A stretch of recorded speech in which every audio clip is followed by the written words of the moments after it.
Are you awake? Yes, yes. Well, good afternoon. I am Fifi Handy. I have a few brief announcements before the program begins. Oh, I am Fifi Handy, Vice President of the Decatur Book Festival.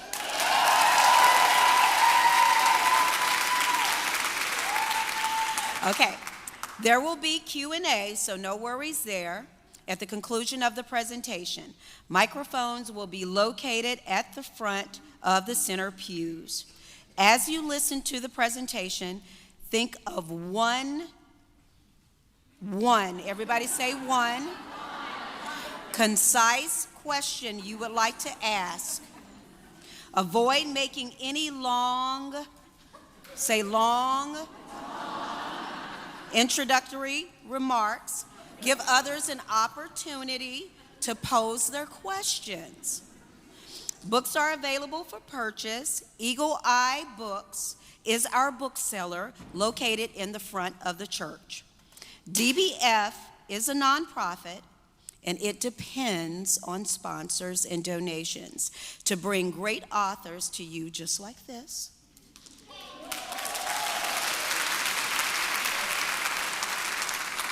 Every year. So please consider making a tax-deductible donation to support the festival by going to the festival website at www.decaturbookfestival.com. And lastly, please take a moment to ensure that all of your devices and the ringtones are turned off, please. Now, please welcome the moderator and the authors for this session. I'd like to introduce our moderator for this afternoon, Barbara Brown Taylor. Who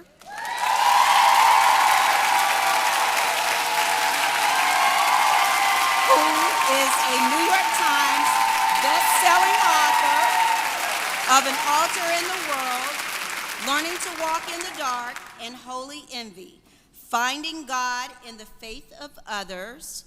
Last year, she was elected to the Georgia Writers Hall of Fame, and her new book, Coming Down to Earth, is forthcoming from Convergent Books in 2026.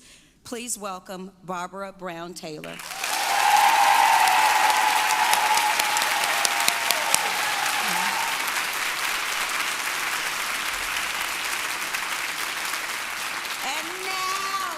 And gentlemen, Jen Hatmaker is the author of 14 books, including 4 New York Times bestsellers, and the host of the award-winning podcast, For the Love.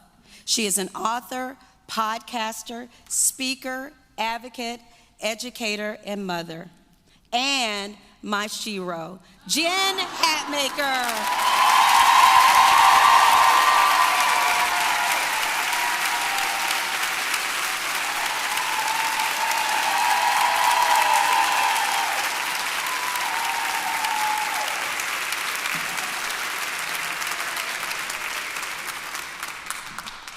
That was so much fun. I just want to go home now.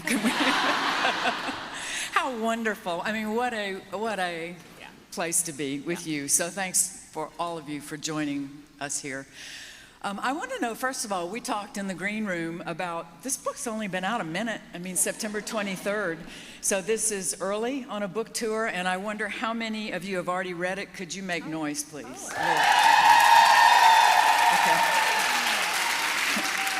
And I was going to ask how many of you loved her already, but it's okay. I already got it. I already got the answer to that. Because I have a version of the book that you did not have. This is for those of you who haven't read the book yet. Because the editor always puts a little page in the front to get people like me to read it. Didn't need it this time. But here's just a 1-minute excerpt. Since I first happened upon an essay Jen Hatmaker wrote in the early internet days, nearly a decade and a half ago, it has been my dream to work with her. But alas, she already had a publisher, so I stayed on the sidelines and got my fill of her warm and insouciant commentary on parenting, marriage, and modern life via her social media platforms and her excellent podcast, For the Love. For years, she navigated her very online and very public life in a way I admired tremendously. She always managed to thread the needle between her faith and her progressive values, and she always made me laugh. She sometimes got into trouble, but she always seemed to find her way back to her own path, ... until July 2020, when she pretty much went dark online and she asked people to give her family privacy. It became clear to me, along with the rest of her hundreds of thousands of followers, that Jen was in crisis, and there had been a true rupture in the Hatmaker universe. We had no choice but to pray for the best and wait to learn the details. The details. I wanted to begin that again if you haven't read the book. And I have a question for you. Did we ever meet in person until last night? My mom was just asking me that. You were on my show, so we certainly met through our computer screens. Did we meet at Evolving Faith? Or Wild Goose? Maybe Wild Goose. Yeah. I think we did. I said that we did. You are a spiritual mentor to me, long before you ever heard my name. You have led me and taught me and encouraged me and challenged me for so many years. I was, when I was deeply examining the version of faith that I grew up in and had been handed, and I was very quietly peeking in the windows of other thinkers and leaders and teachers from different perspectives, from different denominations, different traditions. You were one of them, and I gobbled up everything you said and wrote with a fork and a knife. And it mattered to my story. Your work, your way of being in the world, your way of understanding God, your deep love and care for the earth has changed me. And so sitting up here next to you is insane. It's insane.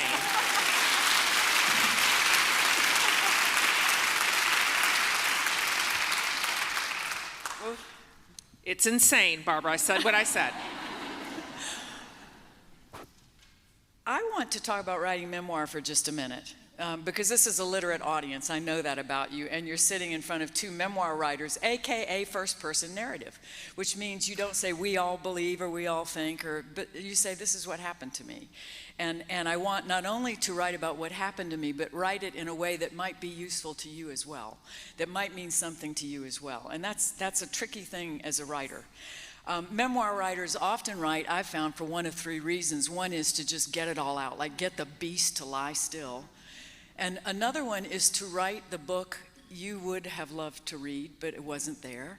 And the third is to put your arm around other people going through similar things so they know they're not alone. And I'm curious about whether you lean towards one of those, another, or a fourth I didn't even mention. Why'd you write this book?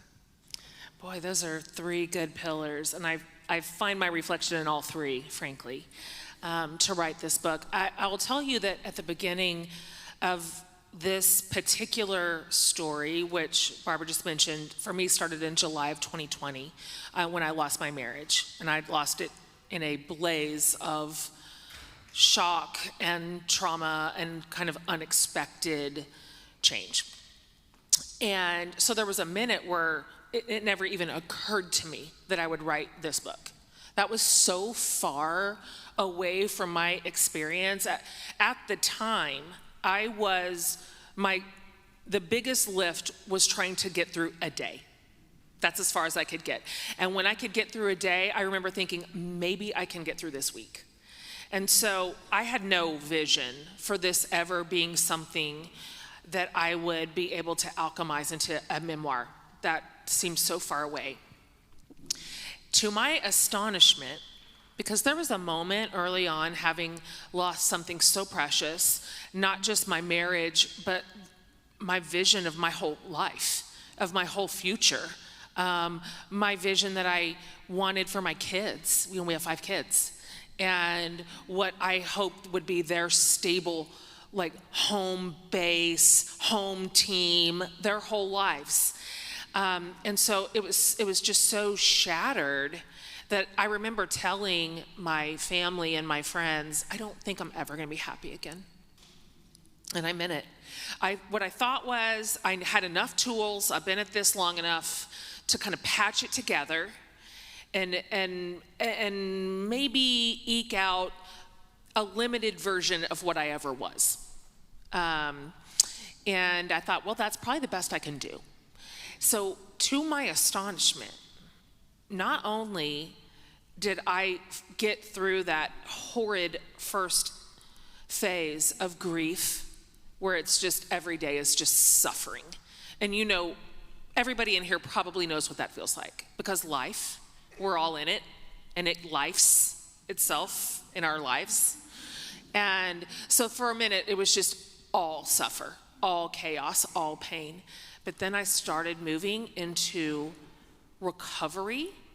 And when healing started presenting itself in my life in ways that I didn't expect, that I had never experienced, that surprised me. And then to find out that I wasn't like just going to heal, I was eventually going to flourish, could have blown me over with a feather.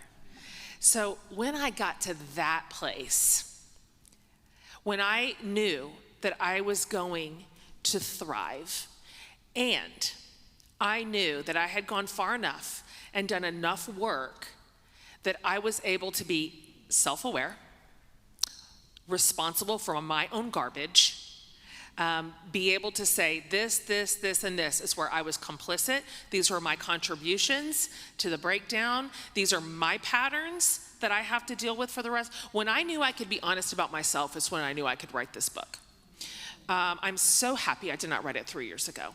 Oh, it would have been so mean. It'd have been so bad. I would have had to get saved all over again, Barbara. So I had a North Star when I was writing this memoir, and I thought so much about you. I thought so much about the readers of this story. And I put a little card by my laptop, and it said, "Will I be proud of this in 5 years?" And that was my guardrail. Will I be proud of this whole book? Will I be proud of this particular inclusion? It got granular for me. Will I be proud of this sentence? And I will tell you that kept the delete button in working order. And so what you have today is a book I'm proud of.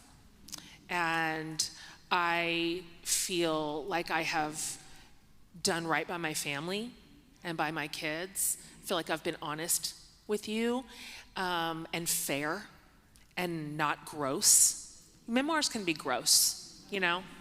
They can be gross, and this one could have been. But that's not the book I want to write. It's not the human I want to be. Oh. I think she just answered my second question. But I did want to point out that also when you're writing memoir, there are people in your lives who are part of the story, but they're characters. They're not the author, and that's really tricky. 2 of them are on the front row right now, and that's Jen's mother, Jana King, and my husband, Ed Taylor.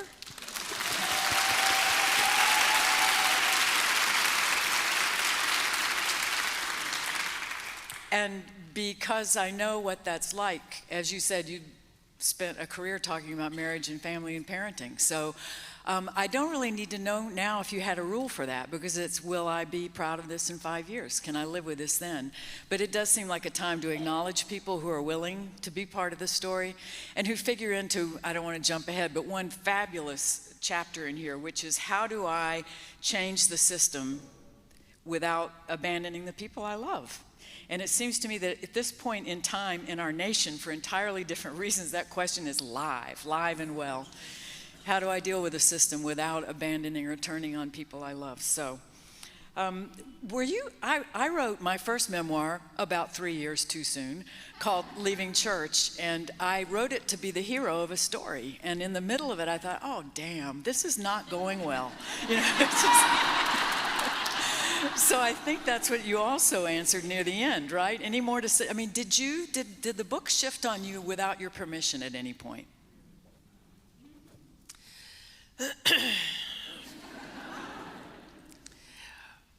when I had the original idea for this book, and those of you who have read anything I've ever written, you will know, well, first of all, it's obviously new in terms of content. I've never written like this before, and definitely in style and format.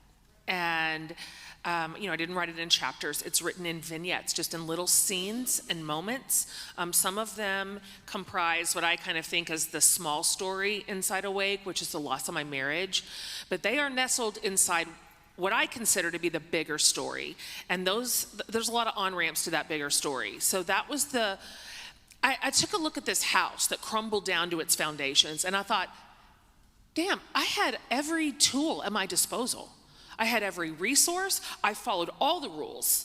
I was sort of handed a contract early on that basically said, if you do this, this, and this, and not this, this, and this, then you will get a happy life, right? Particularly in marriage. These are the rules to have a long marriage. This is the type of wife you need to be. This is the type of leadership structure that needs to exist in your family. These are the ways to get there, and we'd done them. And so when it crumbled anyway, I thought, gosh, I might need to look at the bricks that built this house. So the bricks are the bigger story. The bricks are things like the religious systems I grew up in, purity culture, this sense of body shame and even self-erasure that if you're a woman, we've been digesting that message since we were 3 years old. All these ideas of gender limitations and places that we've bumped up against misogyny essentially our whole lives. That's the big story. And we share it. I have said this so many times, and I mean this. My story is not that original, unfortunately. Like, this isn't the first dude that fell apart in this way. Do better. Like, at least be interesting. You know what I'm saying? Be more interesting.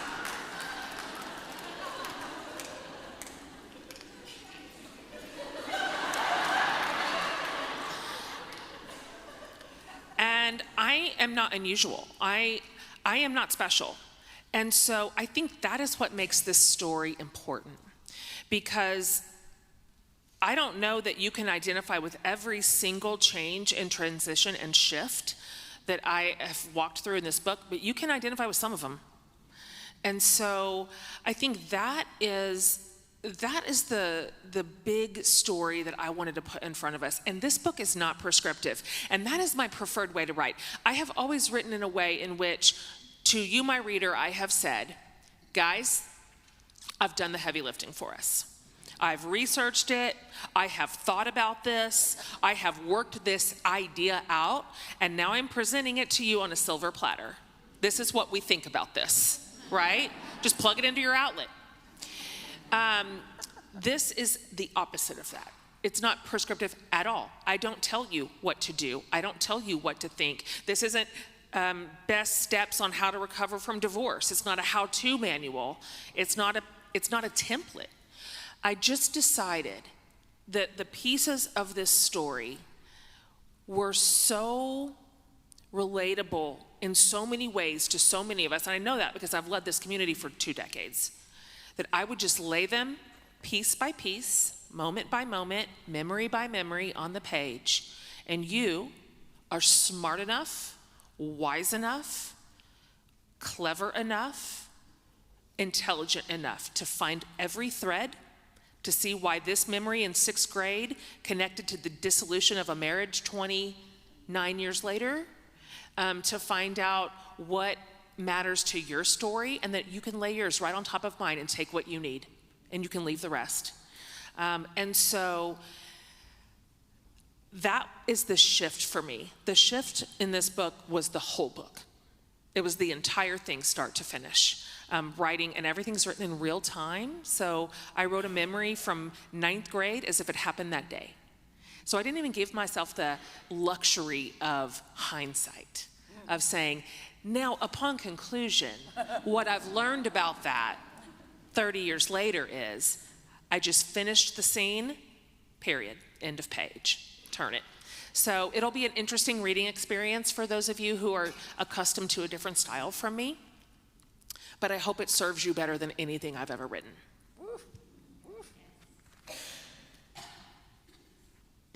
Humor helps. Now, quote, page 121, patriarchy is a villain, and I grieve what it stole from both of us, meaning you and your then husband. Ugh, I absolutely wanted this book to be funnier. I did. I thought I could reach for it. I'm good at it. You know, that's my native tongue. I learned it from my dad. And we grew up in a funny family, and I thought, I don't want this just to be a sad book about divorce. It's got to be more than that, or why write it? I'm not going to waste my time or yours. I'm like, I know how to be funny. I know how to like lift this. And then all of a sudden, I'm writing about the patriarchy deep in the bag. And I'm like, oh, damn it. I didn't get it. Anyway, it's interspersed in there, but I had to reach hard. You know, somebody once said to me that when you get us laughing, I buckle my seatbelt because I know what's coming next is going to be hard.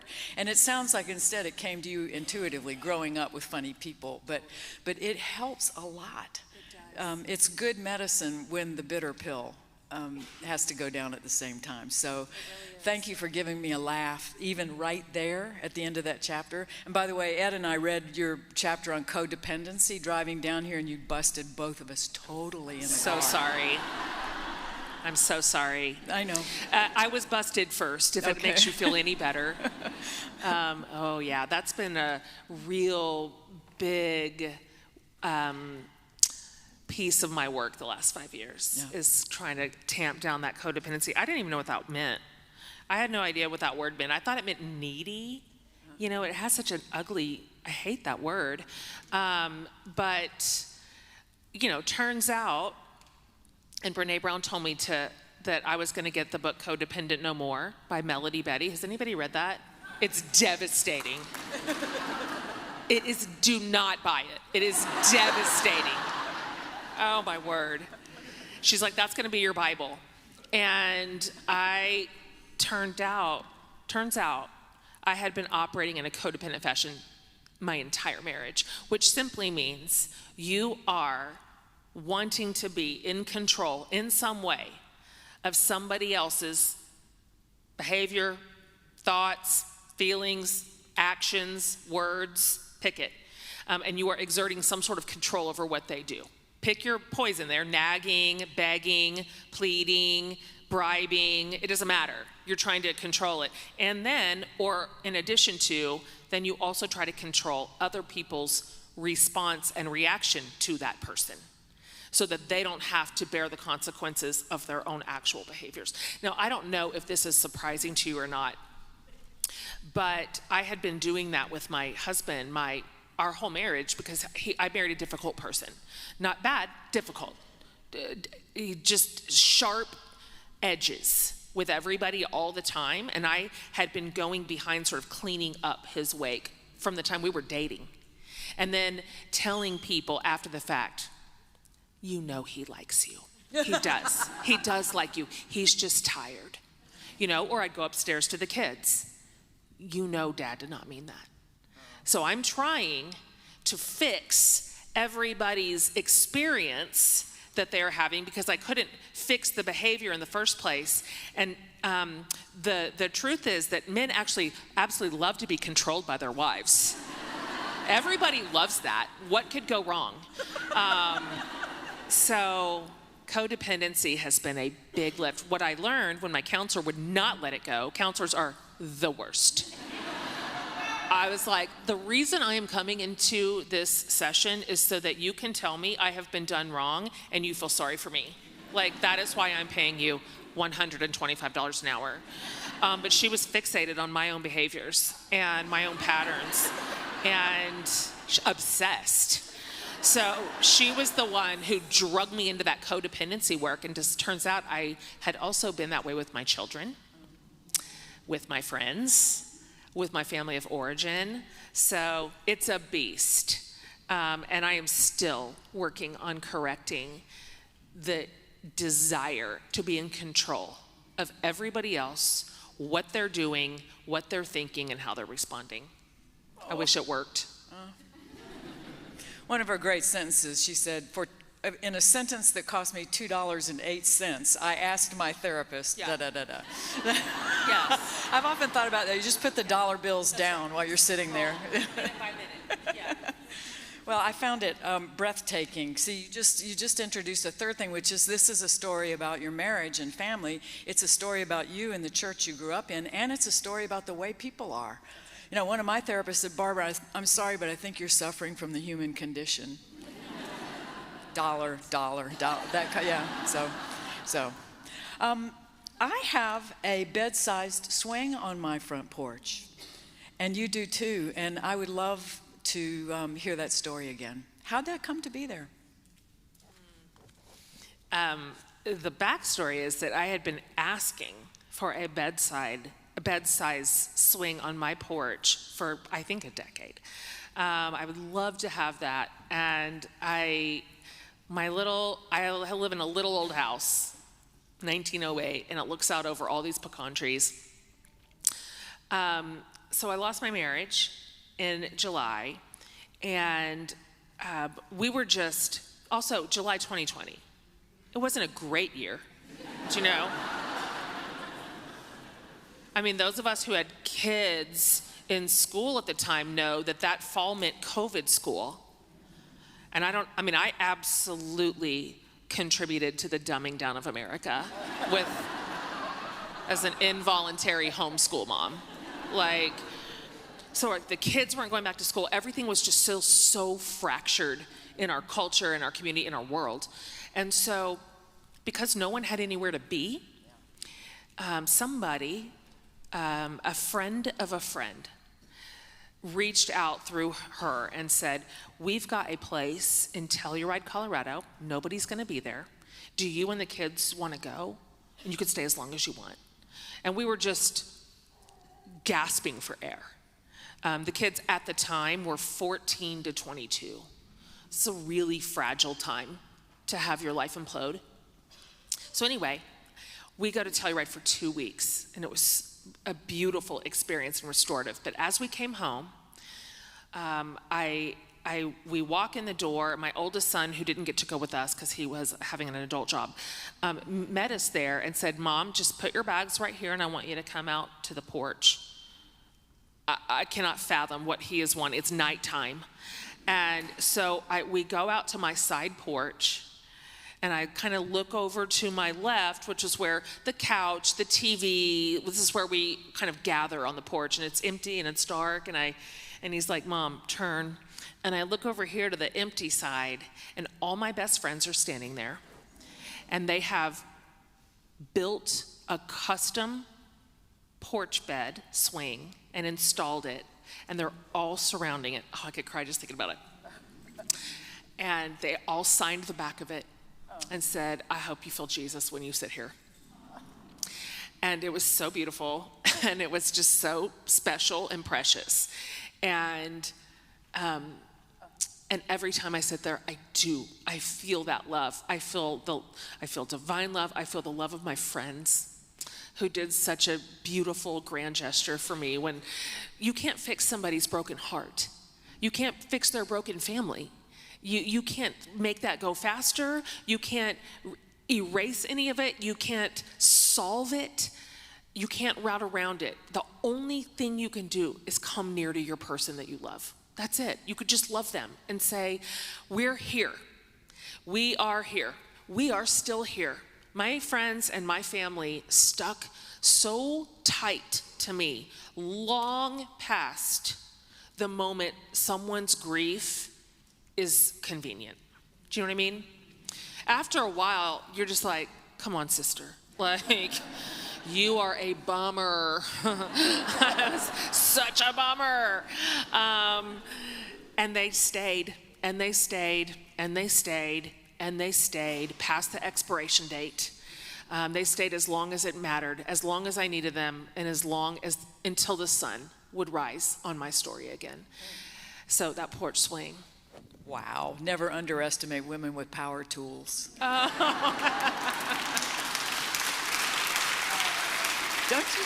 It's so perfect. And anytime you say to somebody, is there anything I can do? Come on, you can think of something. You know, they did it. They showed up, and it was the embodied love of Jesus that you felt when you, to put words in your mouth. Okay. Another piece of this book, I thought I was going to surprise you today by bringing my copy of Feed These People, because I thought, I know that cookbook is out there. Little did I know most of you do too. But then it turns out there's a chapter in here. But see, that was 2022, so that was interesting timing. And you do have a chapter on it, but a cookbook. Say more. I know. You know, I'm just this home cook. So first of all, I'm just a person who loves food, and I love the kitchen, and I love feeding people, and I love the table, but I'm just a hack at it. But for the longest time, I've been just throwing up these rambly, long, melodramatic recipes on social media. And a bunch of you, and I'm bossy, and I'm just hyperbolic. You know, that is my medium. And so my community has been saying, 4 years, will you just write a cookbook, please? But only like this. Like, don't write us a boring one. It needs to be like this, whatever this is. And so I had that little vision in my brain before July 2020. And I'd already been putting it together, piecing it together to be like, I wonder if this is something we could do. Is this a real thing? Is this a real project? And then my life just tanked. And I told my agent, oh, this project is dead in the water. Like, don't send it out. Don't send this to anybody. The center point was like feeding my family, and my family's ruined, and I'm ruined, and I'm sorry you've wasted your time. And my agent says, oh, do you still have kids? And I was like, well, there's just tons of them, yeah. He's like, you got parents? I'm like, they survived us. They're here. You got siblings, you've got nephews, you got friends. I'm like, well, yeah, they all stayed. And he was like, feed these people then. And so that cookbook I wrote during the worst year of my life. And I mean this so genuinely. It was one of my saving graces. I couldn't, you know how I usually write. I usually deal in women. You're my work. But I could not come up with one meaningful sentence about life that year. Not one. I was at the bottom of the ocean. But I could manage tacos. That's it. So I spent a zillion hours in my kitchen that year when everything else felt so doomed. Cooking, chopping, roasting, tasting, feeding everybody that I loved constantly, filling my table up with beloved faces and people. And that cookbook sort of restored me. And so I told my publisher, I'm like, I don't care if a single person ever reads this cookbook or ever buys it. It brought me home to myself. And she was like, oh, that's cute. We're going to go ahead and hope people buy it, okay? Yeah. This is a for-profit business, okay?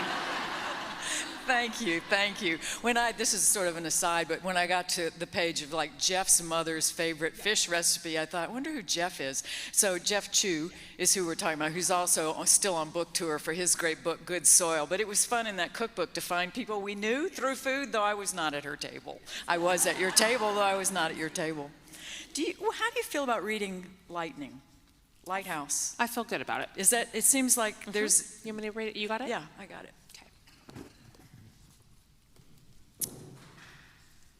So the way that I structured this book is in just 3 sections.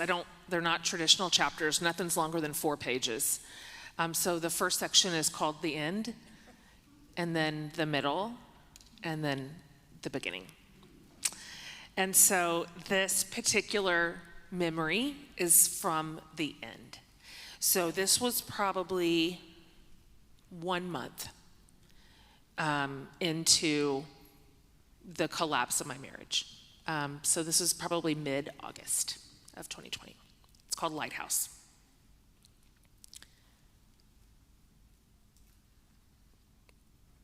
No one knows what to do for me, but they don't want me to be alone, so I'm not for 1 second. For 4 solid weeks without missing a day, my mom is on my porch with her coffee by 8 a.m., waiting for me to walk outside into the stifling summer air. Mom, you don't have to be here this early. Honey, I can't bear you waking up in this house alone.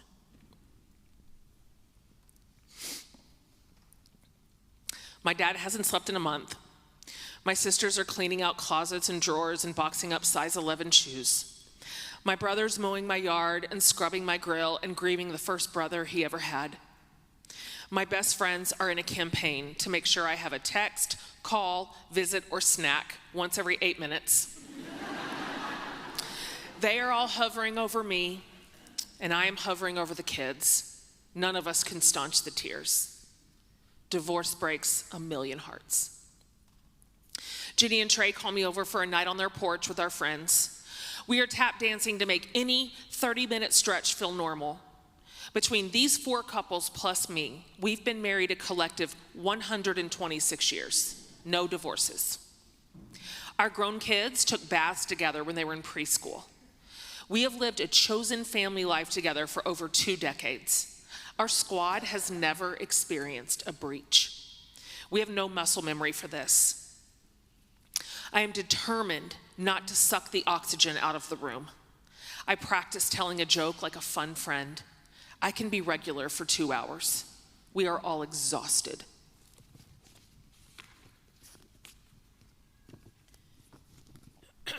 Someone is telling a story, a delicious moment of normalcy, a tiny break from the grief deluge.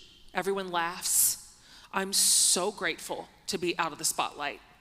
Sinking into the shadows, I chuckle and nod along and then realize tears are streaming down my cheeks.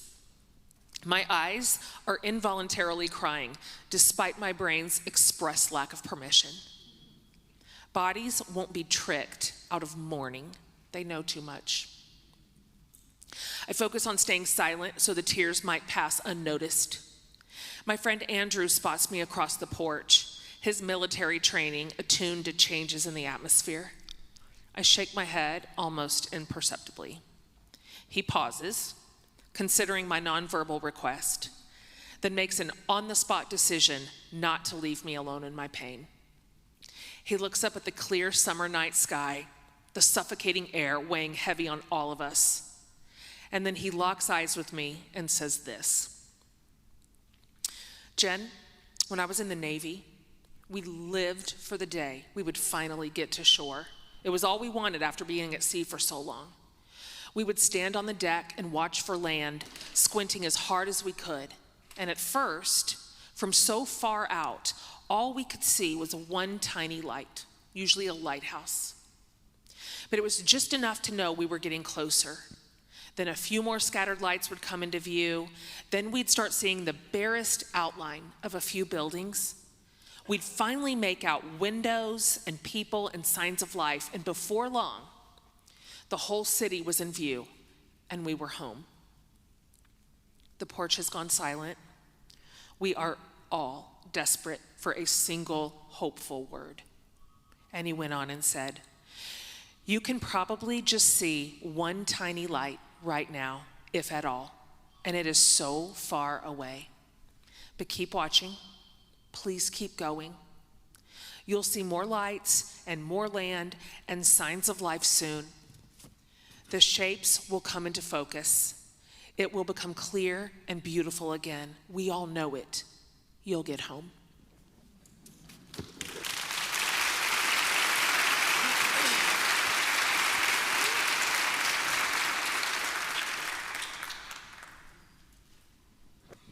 You know, it occurred to me reading this book, and I think everybody in here, the word awake or awakening or waking up has come in at some point. And I told Jen earlier, there might ought to be a Surgeon General's warning on that. You know, to talk about there are, what should I say, cautions. and you wouldn't take it back. Yeah. And there's another thing is waking up when you're famous.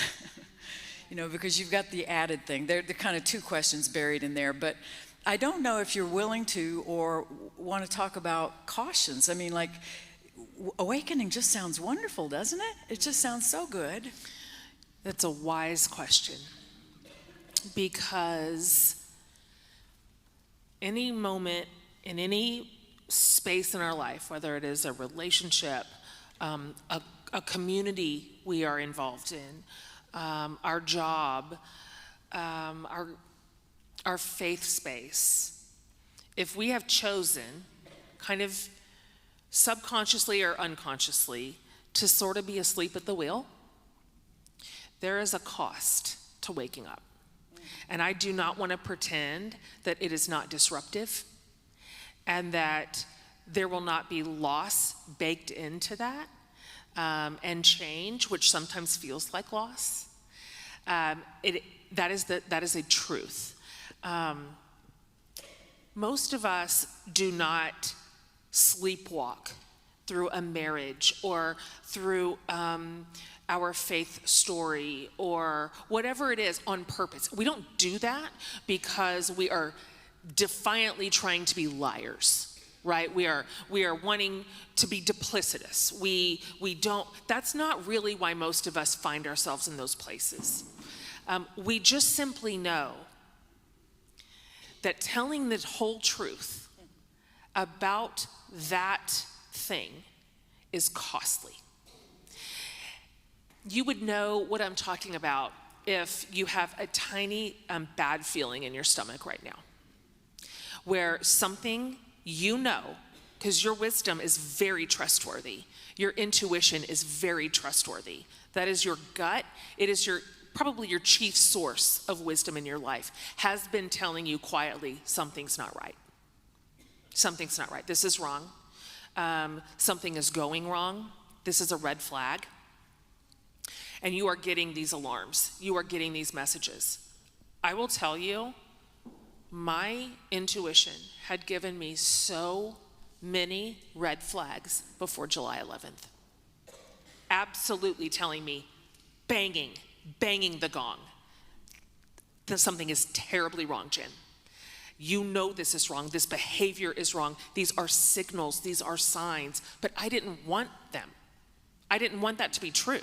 I didn't want to acknowledge that because that was terrifying. I thought, no. I must be getting it wrong, or just no way. So I denied what I knew. I ignored myself.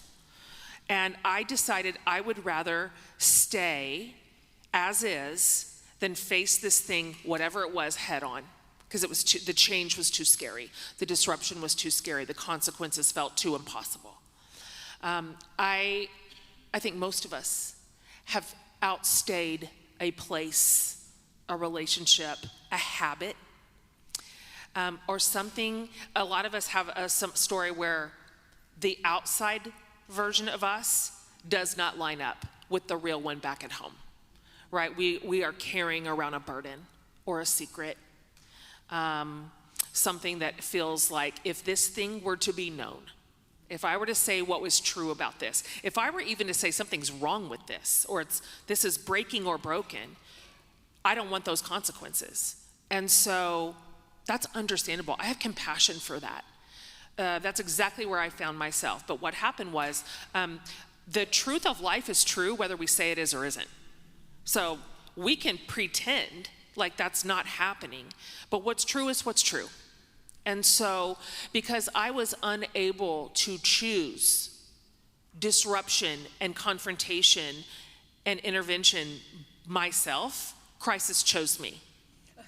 And so, who knows what would have happened had I said early on, we have got to get in front of this. If I had just come right up against it and said, we need help, we are in trouble, he is in trouble, we need the people who love us to come around us, I'll never know what could have happened. I wasn't brave enough to do it.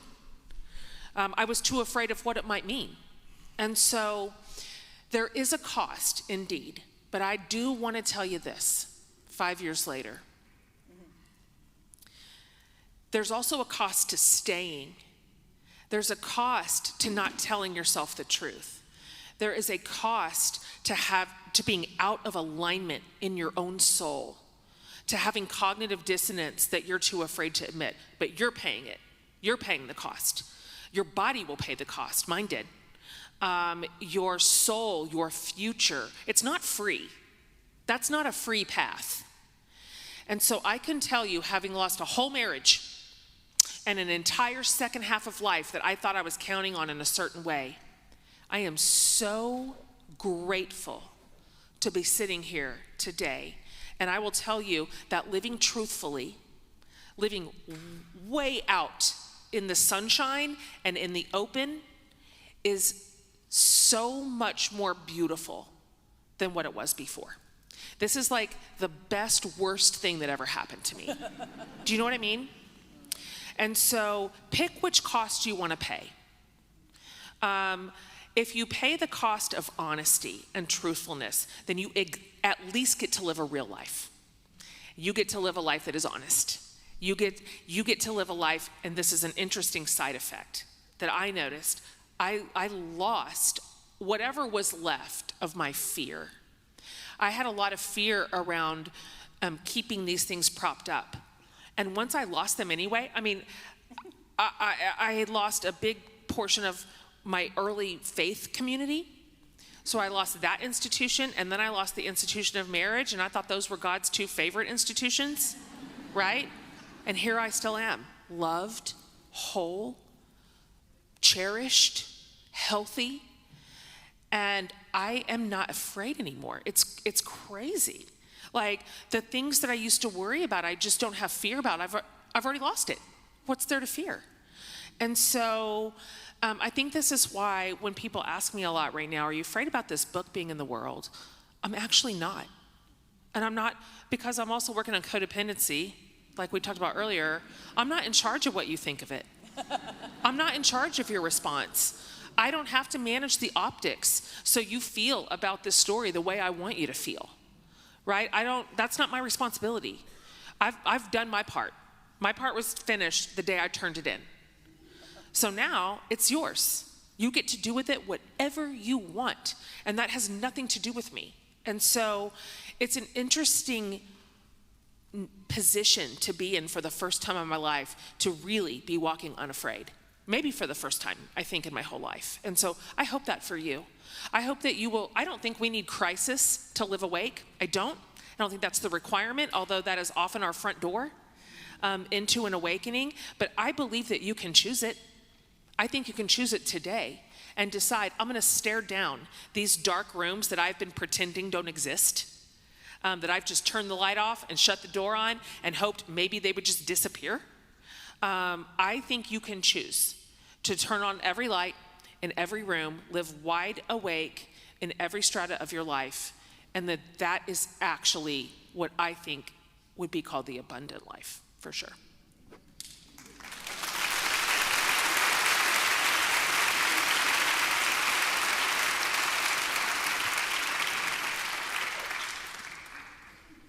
Yeah, when you get really good at a false self, that's dangerous. I ended up reading a book called The Managed Heart, and it was a sociologist, but it was about flight attendants and just what it takes day by day. When your work is heart work, you know, and at any rate, that is, everything you say is so true. And the fear of losing the pleasing, successful false self, approved of, well paid, etc. So, thanks. I kind of want to give you a rest, but the 15-minute sign has gone up. Yeah. So I have a question for you. By the way, just completely out of the blue, because I have to say it, is that I have like a mouth on me. And somewhere in this book, she's praised, Jesus, be a muzzle. Jesus, be a muzzle. So I want to offer that to any of you who need that at some point or another, whether you're a praying person or not, just, muzzle me, please. And then now it can come off. Now it can come off. So I kind of want to give you a rest, but remember I asked you about closing the bones. You did. And it may not feel like a good question now, in which case I'll ask another one. Shall I pursue this for a minute? There's I don't know what they call it, a ritual, a ceremony, a practice, but and you'll have to remind all of us who brought that to your awareness and what you did about it when you found out about it. You know, you're the first person that asked me about that. Yes, and I found that ceremony so profound that I've been stunned that more people don't want to find out about it, because it's probably unfamiliar to a great deal of as it was to me. I have a really good friend named Laura. She's very earthy. Do you know what I mean? Very woo-woo. And she's always doing these woo-woo crunchy things and then telling me about it, all her little retreats and all her little whatever they are. And she was telling me about this kind of healing energy retreat, if you will, that she had gone on.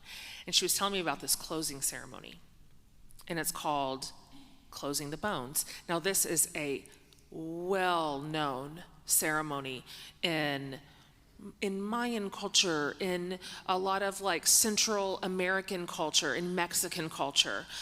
This is a beautiful part of their community. I had never heard of it.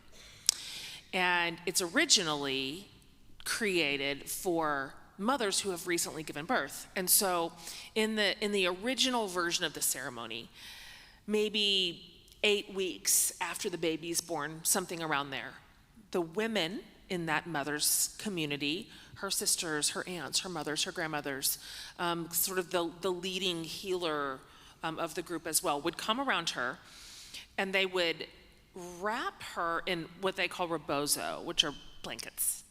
And they would put blankets around her, and she'd lay on her back, and they'd pull it up and over one side and up and over the other, and then they'd pull that blanket really tight and rock her. And so it had a physical manifestation, which was essentially pulling her bones and her ligaments sort of back into place after childbirth. And then it had an emotional element. It's kind of returning to your body after being broken open, literally, after giving birth, after experiencing something beautiful and also traumatic. This is it, like fight or flight is over, right? And it's called Closing the Bones, this ceremony. So my girlfriend is telling me about this, but she's not, her youngest kid's 15. Like she's not postpartum, you know?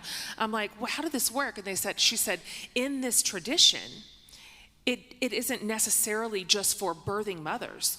Closing the bones it's a closure ceremony for anybody, men or women, at any stage of life, who have been broken open in some way. Who are going through some sort of major transition, who are closing out a season. And she talked about going through it and how meaningful it was. And we were sitting at dinner and my brain is pinging, because a through line in Awake is embodiment, and I won't get into it, but getting into my body for really the first time in my life was my healing path. I couldn't do it through my mind. I did it through my body this time. And so I knew this felt like closure. I just felt like God was saying, knock, knock. This is pay attention. So I researched, and it took me a while to find someone who was a practitioner in Austin, where I live. And I went through a closing of the bones ceremony. And it was, I just want you to read it. It's at the very end of the book. It's very, very powerful. It is practical, but it is emotional, it is spiritual. It is metaphorical, and I knew that I needed closure in my body for the end of my marriage, the end of the story, the end of the vision that I had. And it was so funny, not funny, halfway in that, when I was wrapped tight, could not move one finger. That's how tight you are. I panicked, and I started sweating, and she was singing over me. And all of a sudden, I felt like I was in a funeral. I felt like I was bound, like a body for a funeral. And I talked my body into calming itself down. And I realized I am experiencing a funeral. This is the end. I am burying my marriage. I am burying the expectations I had for my life. I am burying this dream of having a lifelong partner. And I actually experienced a funeral. And then all of a sudden, it's like it lifted. And I felt held. So a minute ago, I felt burial bound. 10 minutes later, I felt loved, held, wrapped, chosen. And that was the moment that I closed the bones. And I said, this story's over, and I'm going to gently lay it in its final resting place and get prepared for new life.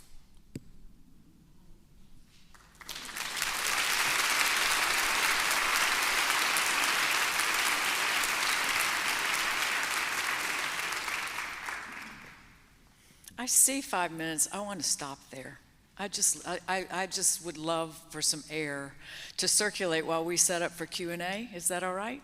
Is that all right with you? Okay. I think we are at the stopping point for the presentation and will not be able to have any Q&A. Oh, well, you should have. Okay. It was going that well, was it? Believe me, Believe me, they'll drag us out of here. she's disobeying.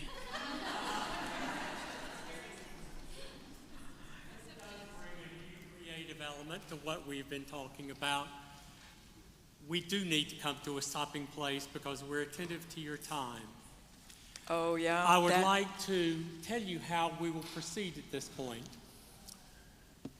Barbara and Jen are going to go out to the signing tent. She will not be signing books this afternoon.